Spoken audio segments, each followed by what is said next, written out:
আমি রাসূলের মুখে শুনেছি কিয়ামতের দিন আল্লাহ রাব্বুল আলামিন সর্বপ্রথম তার বান্দার কাছে প্রশ্ন করবেন, বান্দা নামাজ আদায় করেছিলি কিনা।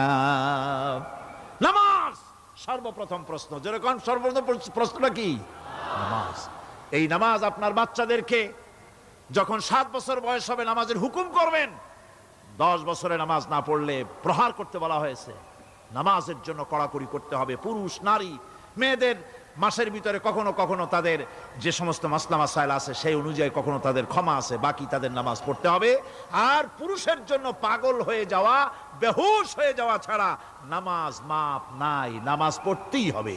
এই যে নামাজ না হলে ঈমান থাকবে না, ঈমান নষ্ট হবে, কিয়ামতে জাহান্নামে যাওয়া লাগবে।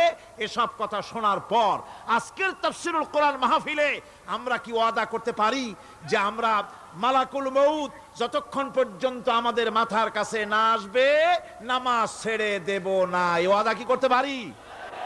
2 হাত উঁচু করুন, বলেন ইয়া আল্লাহ, আমি তোমার নামে শপথ করছি, যতদিন মালাকুল মউত আমার মাথার কাছে না আসতেছে ততদিন পর্যন্ত ফরজ নামাজ, ফরজ রোজা ছেড়ে দেব না।